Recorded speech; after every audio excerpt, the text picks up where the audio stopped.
Blog Talk Radio.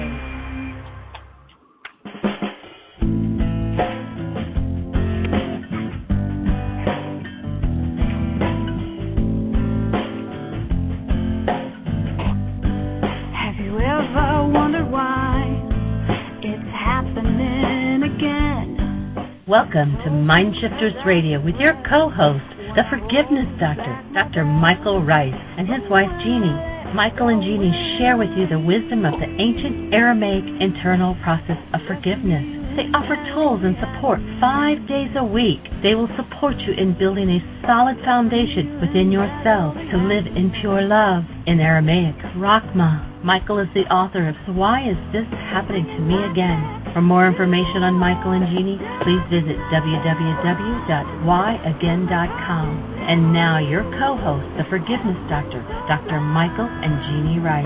To the brightness within you, and the truth that is rooted within me.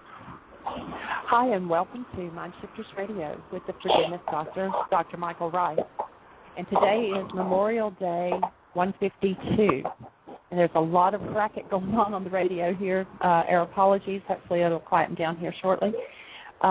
We have several people already in the chat room and on the switchboard.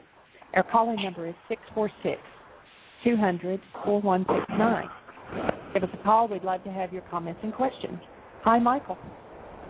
Hey, sweetheart. Well, we've got a chilly, rainy day. It's 41 degrees here in Greensboro, North Carolina. And it's a little on the cool side, and it's been raining today. We're coming to the completion. We'll be doing the last in a series of 5 free workshops this week.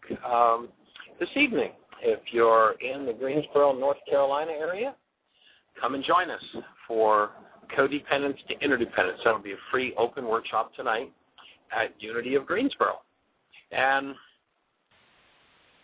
the Memorial Day honoring process that we're doing is to invite everyone who listens to the show to be willing to assist in eradicating war from planet Earth.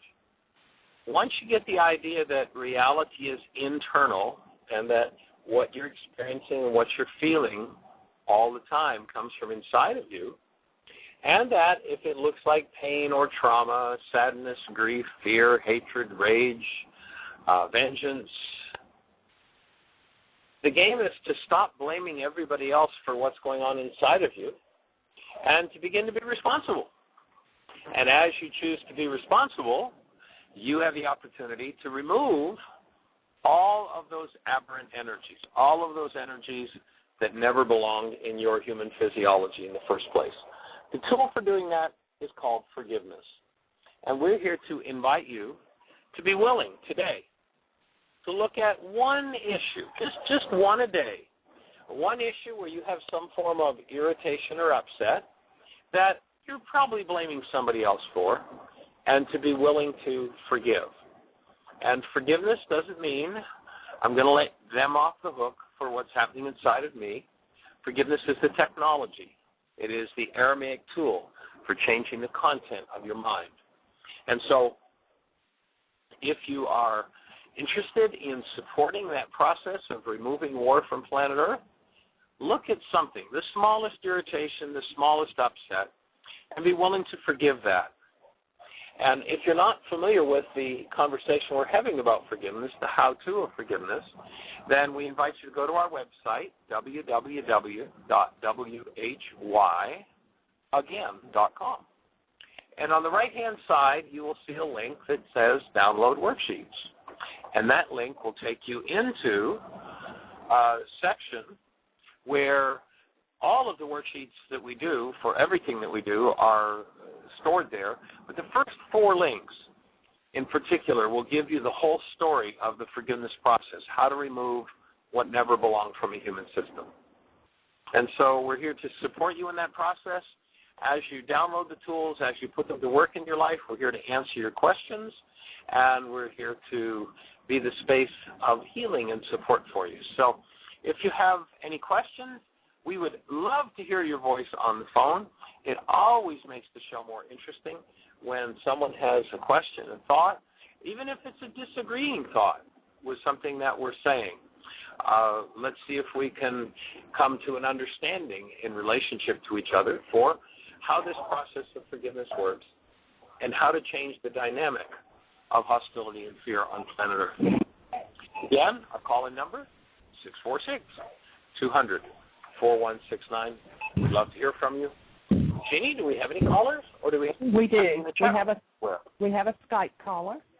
So it doesn't show me your number. It just shows you're calling on Skype. So you're on the air. Who do we have, and where are you calling from?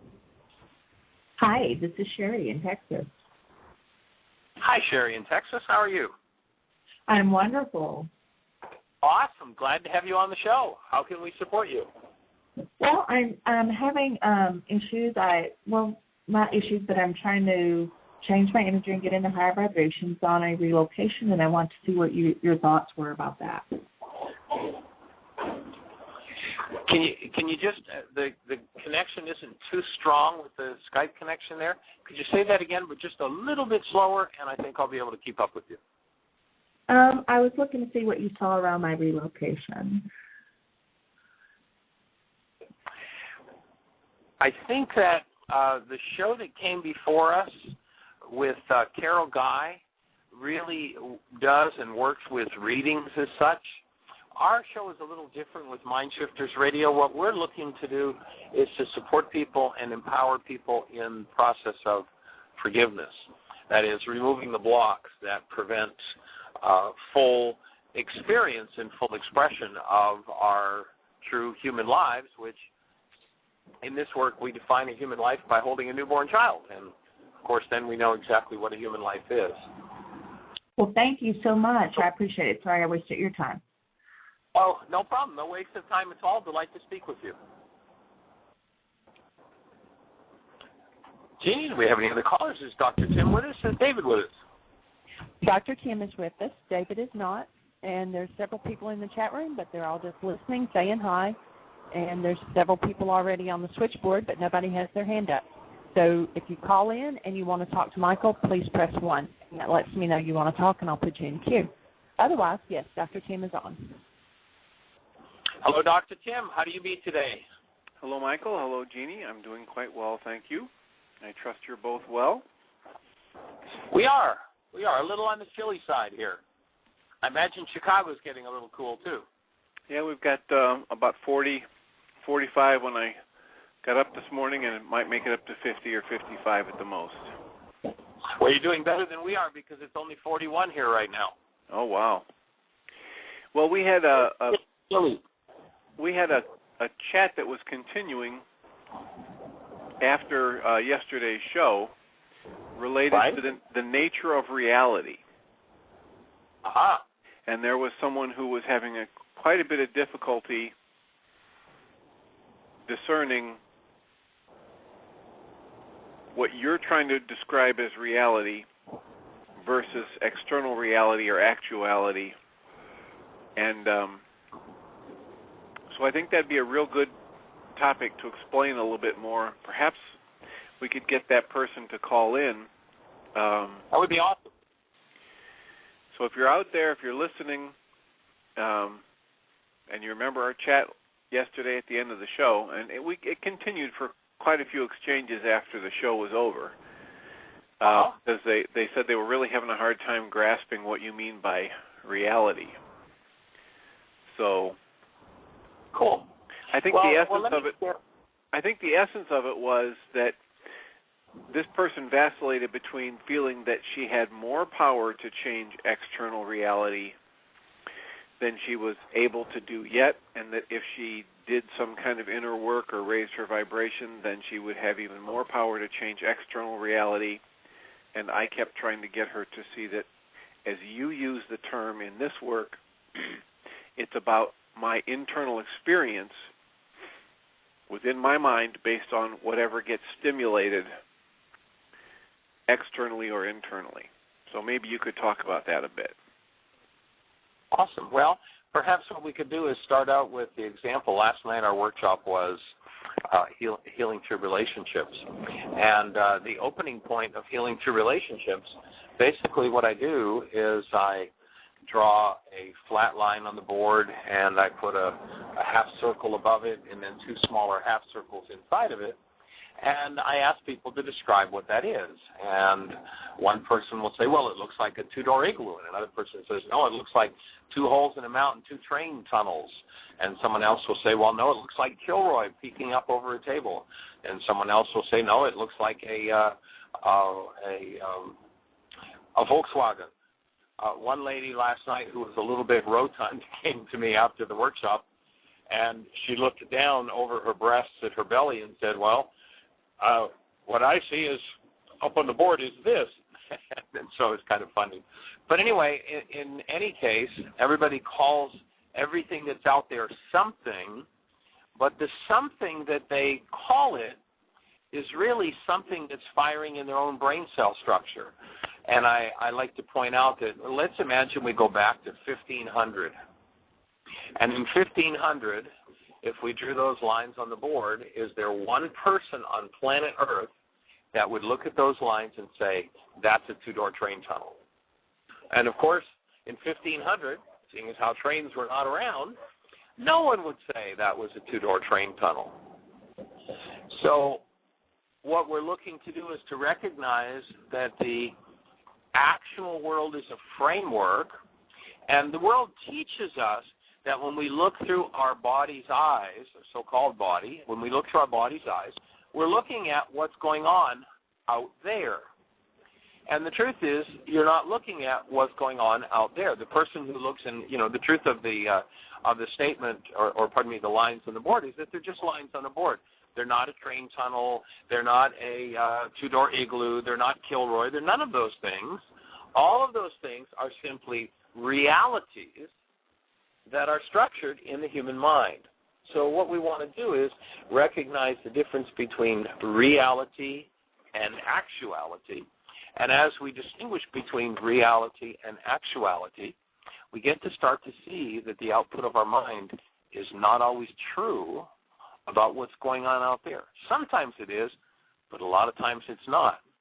And the reality in our minds is always true about what's in our minds. Once you recognize that, if you come across a reality that you don't like, you then have the opportunity to change it. So we're calling the actual world actuality.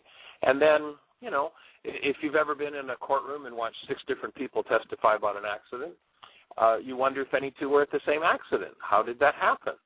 Because there was an actuality called an accident, and then there were 6 people.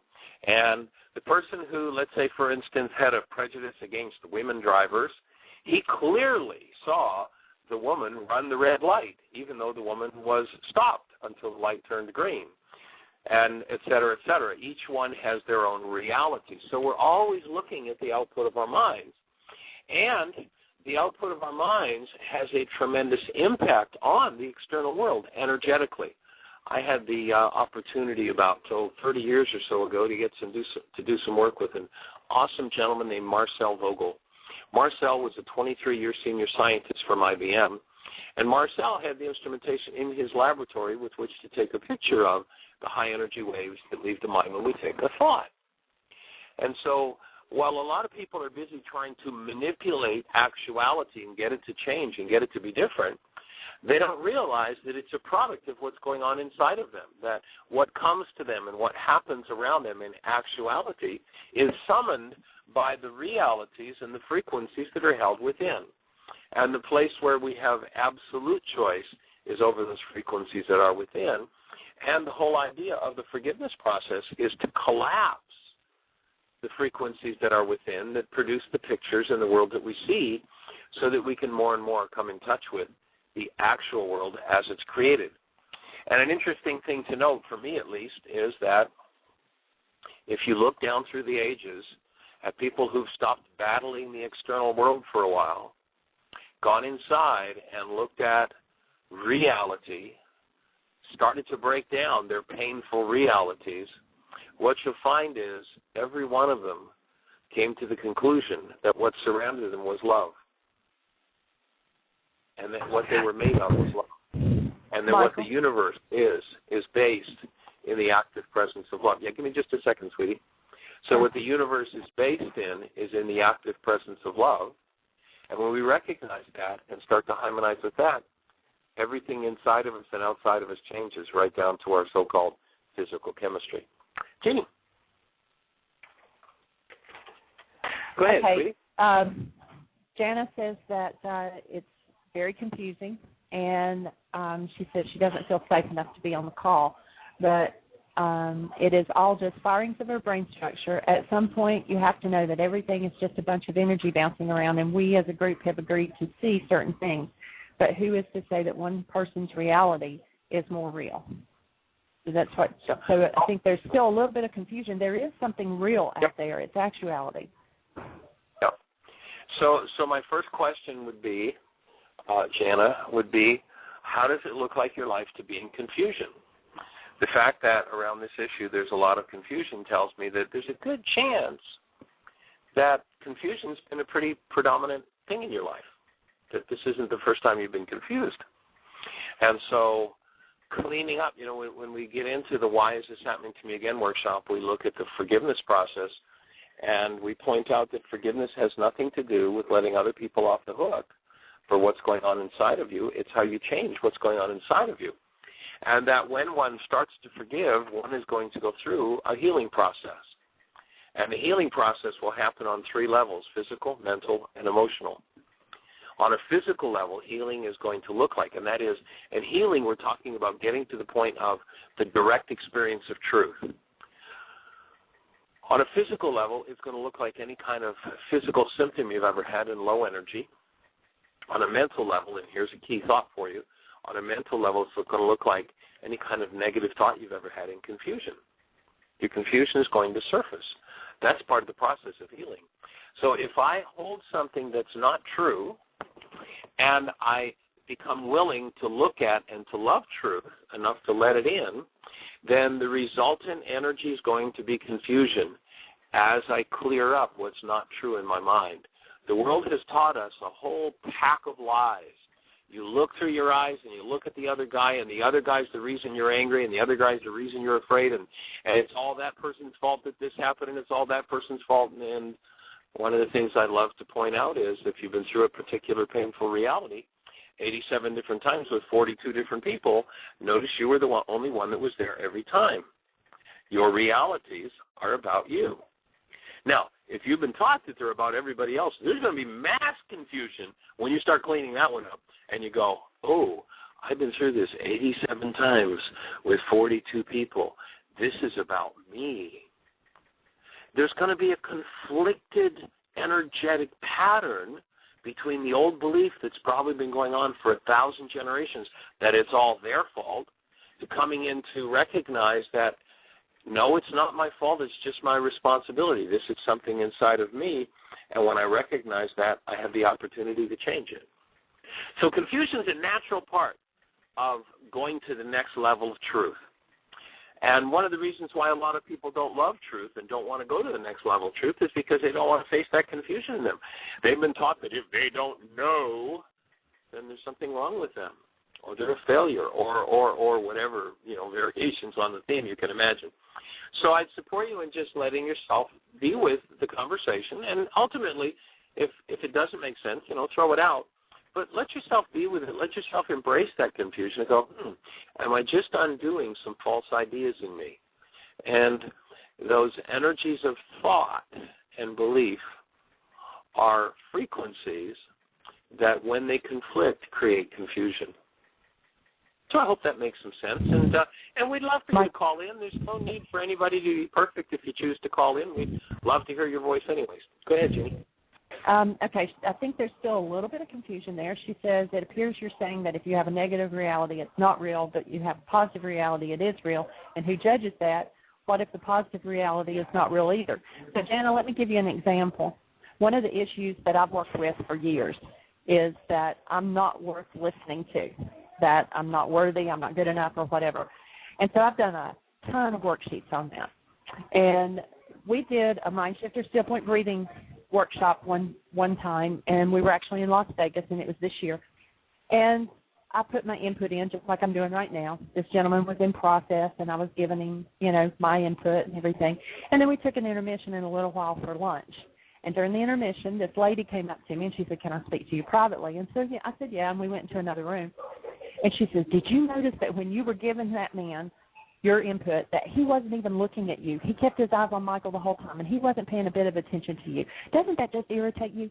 Well, normally that would have been exactly, because that's what I'd been doing my worksheets on, that I wasn't worth listening to. And I would have been in all of my stuff like, oh, see, this just proves it. That would have been my reality. But I had done so many worksheets on it, and it was like, thank you for bringing that to my attention, because that shows me that my work has been working, because it never even came into my awareness that he wasn't paying attention to me.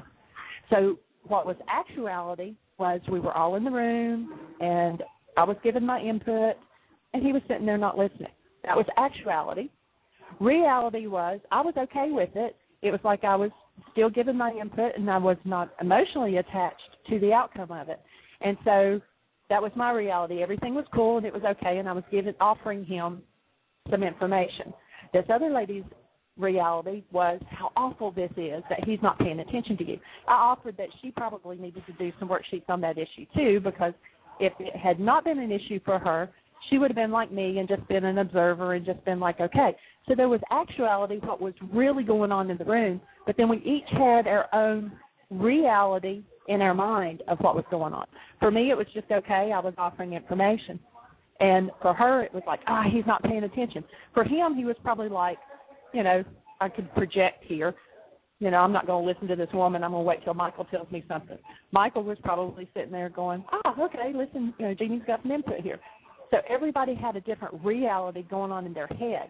There was an actuality going on, but it wasn't the same as what was in each of their realities. So I don't know if that helps make a difference between it or not. She just wrote back, is it possible that this definition of reality is synonymous with feelings? It's just your feelings that changed. I think your feelings are like... Jeanie, hold for a second, sweetie.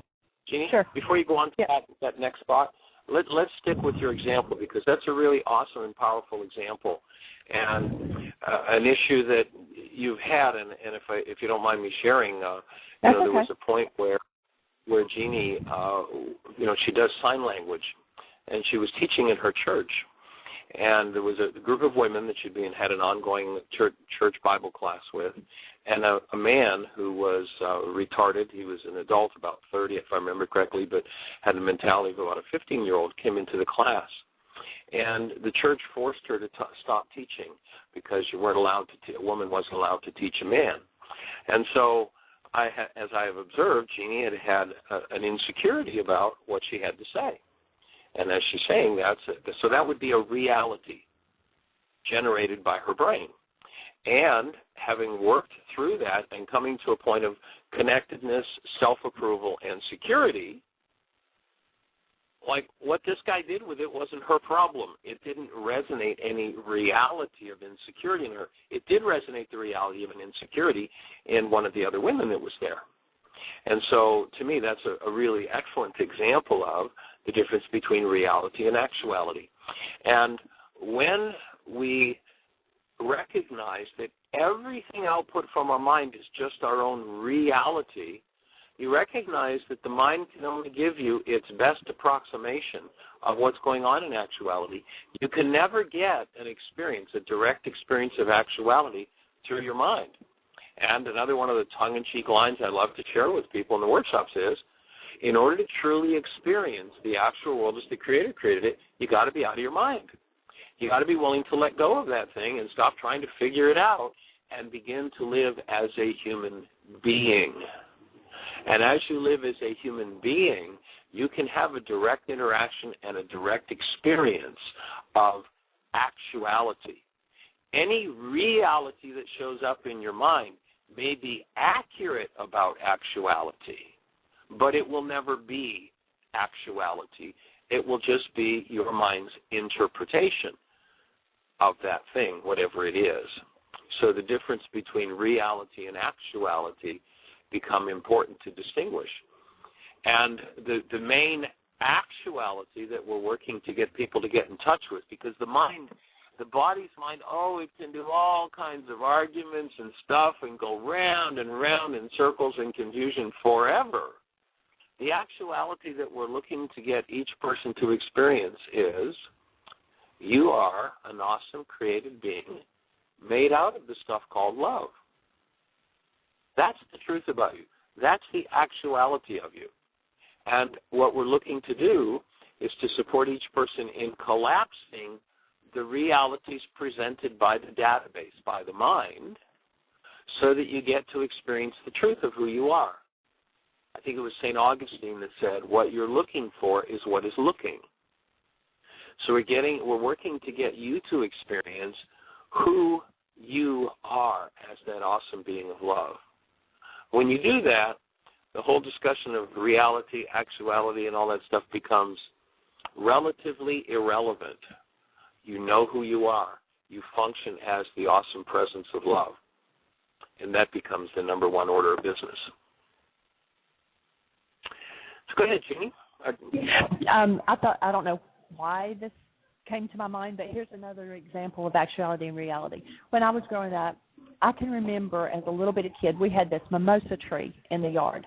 And I thought it was the coolest tree. It was like the leaves and things on it were like soft and fuzzy like feathers, and it had these little red, they weren't really like flowers, but I guess they were. But anyway, these little red things that just kind of hung down. And I thought it was just an awesome tree, that it was pretty. I liked to sit under it. It just had a really good energy. I can remember that my mom didn't like it because she said it smelled really bad. And they eventually had it cut down. So here's a reality of a child. Now, the actuality is there is a mimosa tree in the yard, and it does what mimosa trees do. It blooms, and it drops leaves, and it does whatever it does. So that's the actuality. The reality of a child was this is an awesome tree. The reality of one of my parents was it's a terrible tree, and it stinks. So we each had a reality, and then there was an actuality. I don't know why I thought of that tree, but anyway, it just came to my mind. Excellent example. And one of the things to get is that, especially when our mind is serving up a reality and there's some form of hostility or fear attached, that hostility or fear is an indicator that our reality isn't true, that it's based in corrupt data, and that's where you want to apply the forgiveness tool to get out of being locked to a reality that's maybe been going on in your bloodline for 1,000 generations. And the inclination comes to... the reality comes to my mind to ask Dr. Tim for some of his thoughts on this part of the discussion. Well, it's a tough one. I was thinking as I was listening to you and Jeanie that it makes sense to me, but I've been talking about and working with these issues for many years, and with your work for almost 7 years now. And as I was listening, I thought, wow, this is a lot of words and a lot of concepts to try and hold on to. And anybody who's questioning it or feels confused by it has intense emotions up for them. And what I know is anytime I have intense emotions going on in me, I don't grasp logical concepts well. Whenever my emotional intensity gets up to about a 6.5 or a 7 on a scale from 0 to 10, my logic is out of my reach. It's in the back of the bus, so to speak, just going along for the ride. So I think that in order to make progress for anybody who's confused or stuck on this issue, one of the first and most important things would be to find a way to get to a place where they're not scared, they're not confused, they're not angry, and they're not feeling threatened, and to be able to just step back from that and do whatever it takes, breathing, journaling, yoga positions for a while, so that they don't feel angry, hurt, confused, or threatened, and then try to come at some of this. Listen to this show again from a more calm state. That would be my advice. Good thought. Good input. I knew there was a reason I asked you for input. I always appreciate what you have to say, Dr. Tim. your insight. And I appreciate your input and Jeanie's. I think that's a great example of the tree where the child just has nothing but the beauty and the image and the impression of it, and the parent is experiencing it from a whole different level. Right. And if you take that example in its logical extension, then and the child, let's imagine the parent has a lot of emotional issues, and as the child sitting under the tree comes out, grabs him by the arm, yanks him out of the yard, and brings in the chainsaw and cuts down the tree, the emotional impact of that might leave the child 10, 20, 30, 40, 50 years later. This person moves into a new house, and there's this beautiful mimosa tree in the front yard, and they see the mimosa tree and instantly get out the chainsaw and cut it down. And in their fear and in their trembling, they're not sure why they're cutting it down. They just know this tree's got to go. There may be no memory of what it is that's impacting the behavior toward that tree a half a century later. In the Aramaic language, they had a suffix that they added to a word, and the suffix was uta. And that suffix indicated, when you added that to a word, that whatever that particular word represented, that those issues or whatever that situation is, they were unconscious, but they were driving perception and behavior. And always the indicator that that's happening is that there's some form of hostility or fear taking place. And where the hostility or fear markers are, there is always corrupt data and something from the unconscious, the UTA brain cells, are affecting behavior. And so our invitation with this work is to look into all the places where there could be a mimosa tree in your world or in your mind. It might be your attitude toward dogs or cats or children or neighbors or people of a particular race or a particular color or a particular religion, that there are those UTA brain cells that come in and impact behavior from an unconscious level. And our invitation is for each of us to look at everywhere in our lives where there is any form of hostility or fear and be willing to undo the impact of that hostility or fear on our mind's output, on our reality, on our decisions and behavior. And what happens is we become much more conscious beings.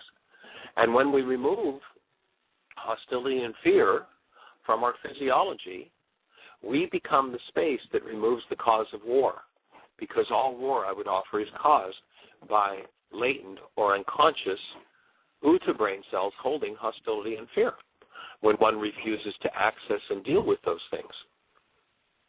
Michael? And so that's an invitation to jump in and use the reality management forgiveness process. And as I said, the first 4 links on the website on whyagain.com, right-hand side, download worksheets. Those first 4 links will explain the whole process. Put the pen to the paper and start to use that, and whole new worlds will open up to you. Jeanie, go ahead. We've apparently stirred some things. We've got 4 callers waiting. Awesome. Well, let's take a caller. All right. Area code 786. You're on the air. Who do we have? Hi, Jeanie. It's Dayu. Hi. Hello, Dayu. How is Miami? Good, thank you. Sunny and bright. I was calling today because I just wanted to report back a very interesting thing that happened. On yesterday's show, Dr. Tim mentioned how well Nene was doing and everything, and it stirred something up for me. And what it stirred up for me, and I don't know why it triggered Dad, but it did, how if my sister did something, it would be commended. And whatever I did was kind of unacknowledged. So I did some work on that, and it's so healing. I just want to say, like when the lady came on yesterday with her issue about the tree that was cut down and everything and how bad she was feeling, I thought it's so beautiful when you do the forgiveness worksheets to heal all of that, to just come to that place of calm and peace where there are no emotions, and it just feels blissful. I just want to thank Tim because he inadvertently triggered me to heal some of that stuff that was deep down there. And well, then hold on I don't know if Dayu, yeah. Hold on a minute, because this is such a perfect example. Because I was listening to you speak, and you had mentioned Nene, but I was thinking, and I was talking about you and all the work you're doing and your energy and your creativity to get the worksheet process out there, and simply because I misspoke that word, it triggered all of this reaction in you. That's a perfect example of how here's an actuality. What do you mean you misspoke which word? I said Nene when I meant to say Dayu. No. Who is speaking? Is this Dr. Tim. Oh, you meant Dayu. You see, well, thank you for the mistake, because it was incredible.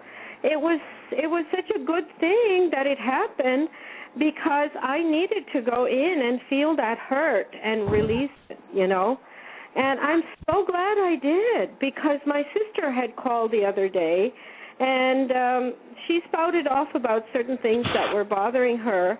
So I hadn't come into a place of love with her either. So it was amazing, that it happened. Well, thank you for telling me that you meant Dayu and not Nene. Well, I mean, obviously Nene is wonderful too, but I didn't realize you meant me. I thought you were talking, because I had mentioned Nene and said how great she was doing, So thank you for that correction, and but I'm really glad it happened the way it did, because there's always a higher purpose to things, and obviously Rukadi or the Holy Spirit was working, in a way that managed it beautifully. And I'm feeling so much more peaceful, because I'm sitting there thinking, why am I not in a place of love? Tim, it wasn't only this. It was a previous conversation we had when we spent 40 minutes on the phone together, and it was a personal response you had said to me, and it triggered me to think, because it was something about not coordinating. You were glad you were not coordinating for me, and I thought, oh my God, what did I say or do?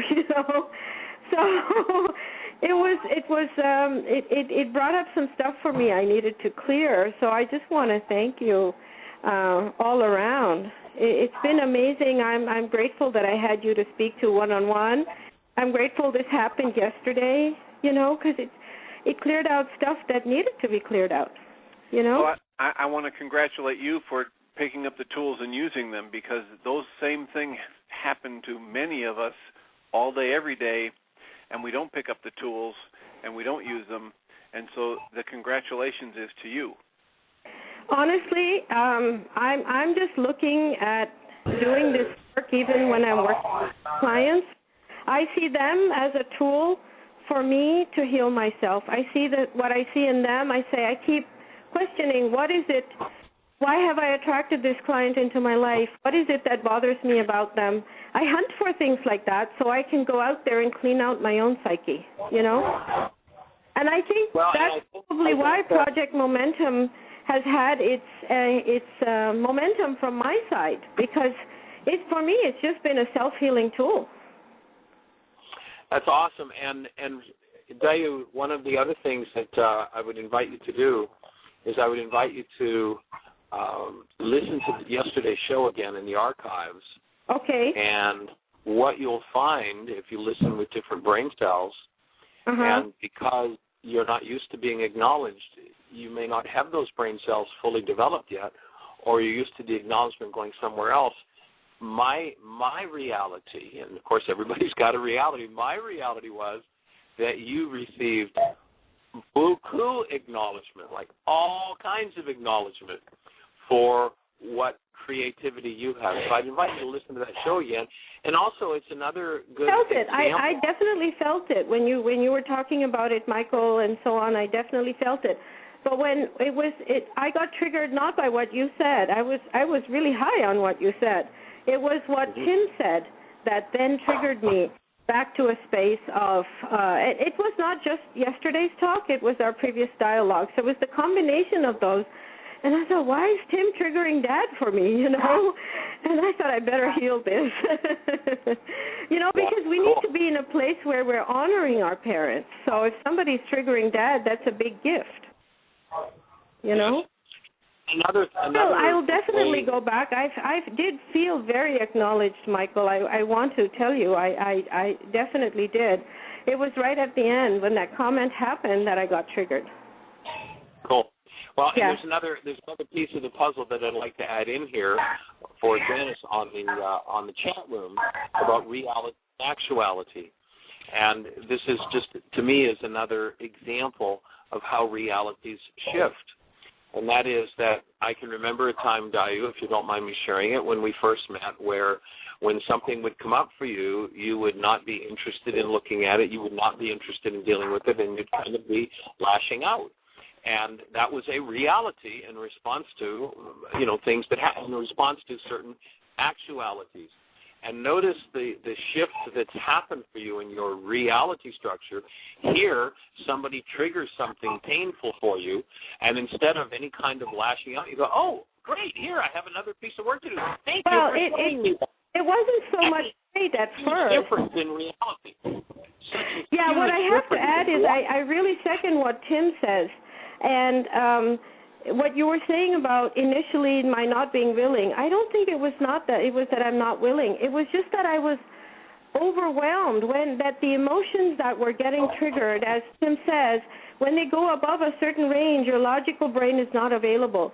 So the way I'm processing is I'm working with clients during the day, and then at night I wake up at like 2 or 3 a.m. and my own stuff comes up, and then I sit and have complete, utter space to do my own healing work. So from 2 to 3 to 4 to 5, whatever time it is, I'll take whatever time I need to either meditate or do my healing work and just process, you know. And because I am at peace, I'm not overwhelmed. I have the space to either go into the emotions and to logically view them or to heal it or whatever. I understand that may be how you saw it, but I think for me it was just a sense of being overwhelmed with an overload of emotion and information at the same time, and being unable to process all of it at the same time.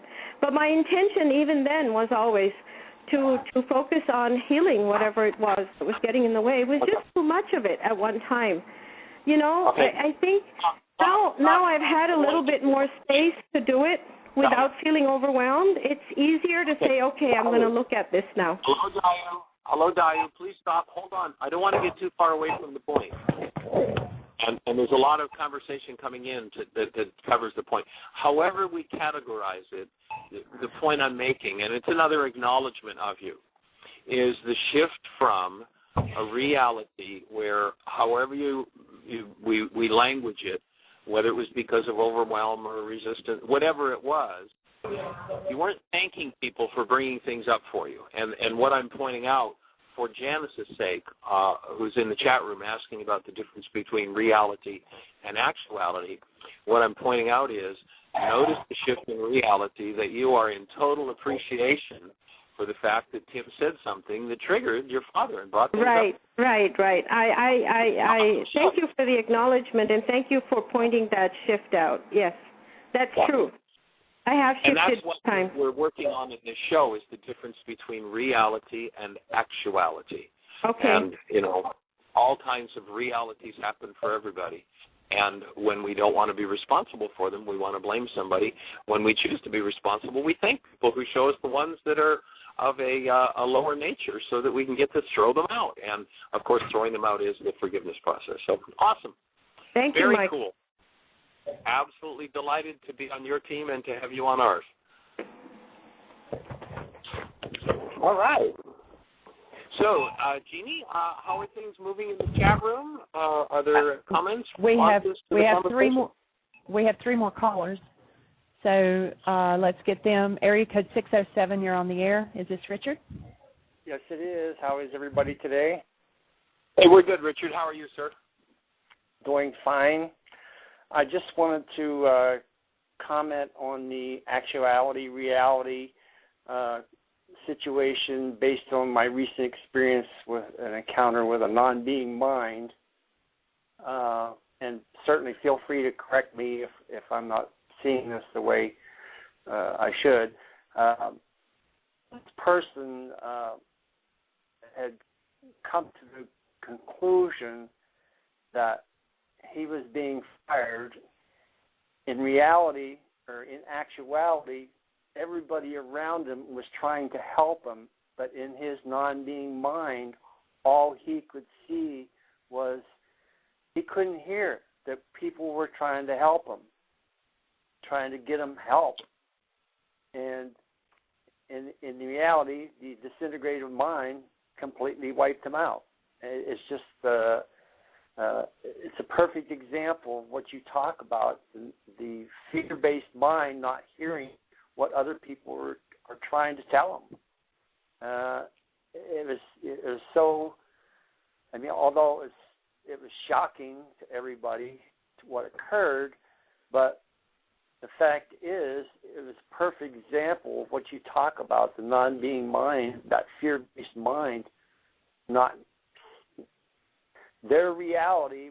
This person's reality was he felt he was being fired. In actuality, everybody was trying to give him the opportunity to help him get better. He couldn't see that. Right. Yeah, well, that's the way this non-being mind works, is it always plays out what it holds until it decides to choose to question what it holds and remove the hostility and fear that puts us in a place where we can't hear, where it's impossible. I remember you bring up the memory, Richard. Several years ago, I was doing a workshop up in Toronto, and part of the exercise of the workshop was reading something, and several people, we went around the room, and several people read a paragraph. And it was an abundance workshop, and there was a woman that was working on some prosperity issues. And so she was reading a paragraph, and I don't remember exactly how the wording went, but she read 3 words that were not on the page. Everybody had a copy of the same piece of paper. And so I asked her to stop and to go back and read the sentence again, and she read it again with those 3 words in it.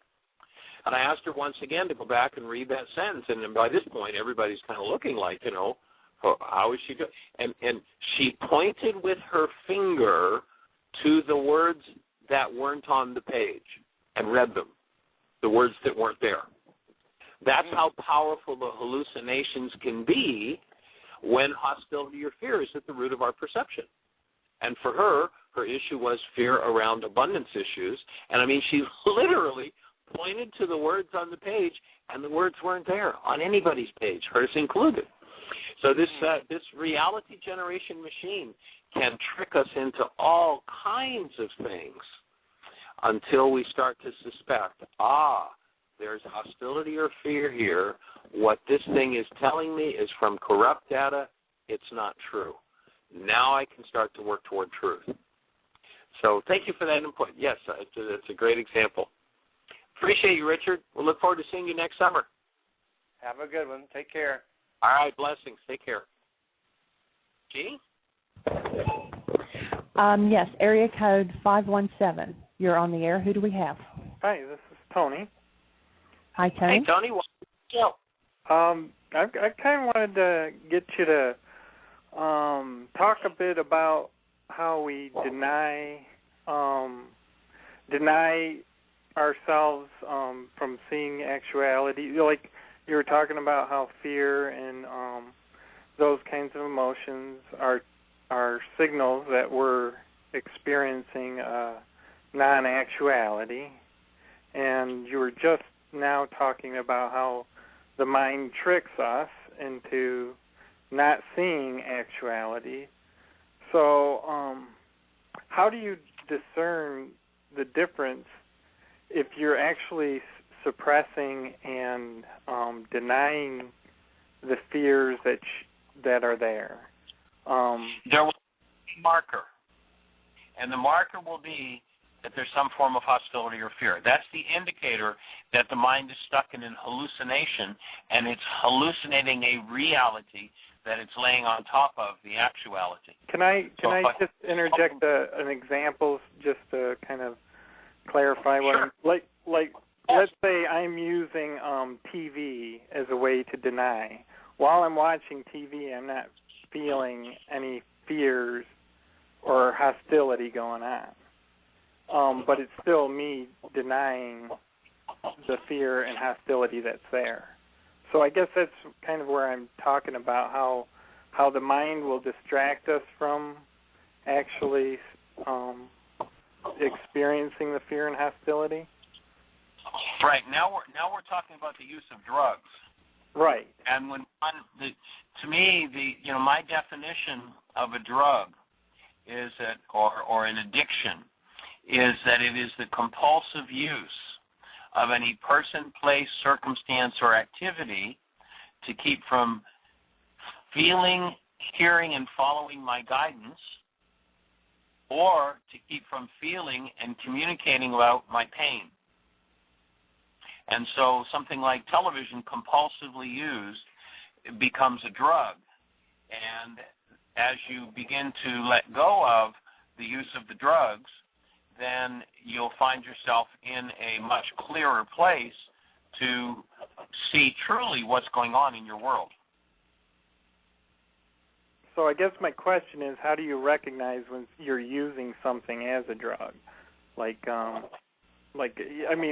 I just use television as an example. That wouldn't be an example of mine, but sometimes, I'm an artist, and I can be completely at peace while I'm creating and painting and working on my artwork.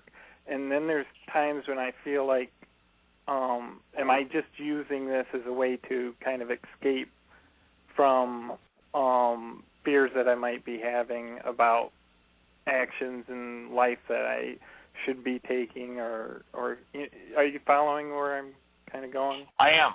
Okay. And my input to you would be that if I'm asking myself that question, then I probably am. Okay. And the way that I'll be able to tell is if I walk away from the behavior, do I have to compulsively return to it? Let's say, for instance, I know I've got some forgiveness work to do and I really don't want to deal with it, so I'm going to go watch a horror movie to get some adrenaline going, get some fear going in me, and then I've drugged myself and I don't even think about that work I need to do. So if I'm asking myself the question, I'm going to go, well, I'm probably using this addictively, so I'm going to turn the television off and I'm going to sit and do worksheets. And if that compulsion is there that drives me back to my drug, then I'll know. I'll develop the discernment to know. It's a process of needing to discern for yourself. And it's kind of a constitutional growth. I use an example of, let's imagine that we have a newborn child in a baby carriage on the sidewalk, parked beside a road where there's a hill. And somebody comes along and parks the car at the top of the hill. They don't set the park brake properly. They don't turn the wheels in toward the curb. And the car starts to roll down the hill, and at the bottom of the hill crashes and does $100,000 damage. The child in the baby carriage has no clue what's going on. Most people who use addictive substances, and that is anything to avoid their lives, at first are oblivious. They have no clue what's happening. They're like the newborn. Now, imagine the same scenario, the car not parked and set safely, and there's a 4-year-old child standing on the curb and watches the car start to roll down the hill. And the child suspects there's something going on but isn't quite sure. I think mommy or daddy should be behind the wheel of the car. This isn't right, but certainly isn't sure what's going on, isn't sure what should be happening, and can't do a darn thing about it. The 8-year-old child stands on the curb as the car starts to roll down the hill, knows there's no driver in the car, knows where the brake is, and knows that if he can get there fast enough, he can slam on the brakes and save the accident from happening. But, his legs aren't long enough, he's not quick enough, and the car smashes. The 16-year-old stands on the curb, the car starts to roll, knows exactly and precisely what to do, good, long, strong legs, long stride, heads out there, gets the door open of the car, jumps in, and before the car crashes, puts their foot on the brake and stops the accident. The 24-year-old parks the car properly, sets the emergency brake, and sets the wheels so that it can't happen. That's kind of, when it comes to the insanity that goes on inside of us and around us and in our culture, that's kind of the constitutional growth that happens when one comes from unconsciousness and oblivion and moves into full awareness of what's going on around them. And so be gentle with yourself as you become aware of the places where you might be using some sort of a drug and move forward in your process. Does that make sense? Yeah. Perfect. Awesome. Thanks. Cool. Any other thoughts we can support you with? I think that's good for now. Cool. Fabulous. Well, we appreciate your calling, Tony. Have you been working with Rex up there in Lansing? Yes, I have. I just went to a support group this past Wednesday. It was nice to reconnect. I've been working with the work, your work, for I think 5 or 7 years now, and it's been huge. And I just recently, over the past year, have been working with Hale Dwoskin's Letting Go, the Sedona method. Have you heard of that? Right. Yeah. So I think that really it works well with your work. I think integrating. Yeah, my understanding is there's a good parallel there. Yes, there is, and so some of his approaches just kind of gets maybe it's helped me get through some sticky things that maybe weren't working with the worksheets, and so going back and forth between the two has been really powerful for me. Fabulous. Yep. All right, well, thanks for your work. We'll look forward to the next time you call in. Blessings. Yep. Tell Rex we said hello. Okay. Bye-bye. Jeanie, well, Michael, caller? No, they actually hung up. It was a Florida number, but we're down to 2 minutes. Let's just announce, too, for our callers and our listeners that we will be out of the country next week, but that Dr. Tim Hayes, who's been participating almost every single day, and Carol Guy are going to cover the show for us, so please continue to support the show and support them by being in the chat room and on the phone, and call in with your questions and just keep it going in our absence. And we did. And also tonight. Go ahead, please. I was just going to announce that tonight we're doing Codependence to Interdependence. Tomorrow is MindShifters and Still Point Breathing here in Greensboro, North Carolina, and then when we come back from our trip, we'll be in St. Petersburg, Florida. I don't have the dates in front of me, but if you jump on our website, www.whyagain.com, you'll see we're doing a Sunday through Thursday series of workshops in St. Petersburg, and then we'll be off for a week, and we'll be down in Pompano, we'll be in Fort Lauderdale, we'll be touring Florida, and if you have a venue that you'd like to invite us to in Florida, we've got some space to add some additional workshops. We'll be over in Tampa, Boca Raton, Fort Lauderdale, and other cities to be announced, and we're delighted to be sharing these tools with you. Please bring a stranger with you to tomorrow's show. Blessings. Not tomorrow, Monday. The best year yet of your eternal life. Pardon me, on Monday, yes. Today's Friday. Awesome. Goodbye, everybody. Awesome. Thanks, sweetie. Bye. Thank you for listening to MindShifters Radio with the Forgiveness Doctor, Dr. Michael Ryce, and his wife, Jeanie, who present the internal Aramaic process of forgiveness. Michael and Jeanie are here every Monday through Friday on Earth Angels Radio. For more on Michael and Jeanie, please visit www.whyagain.com. That's www.whyagain.com.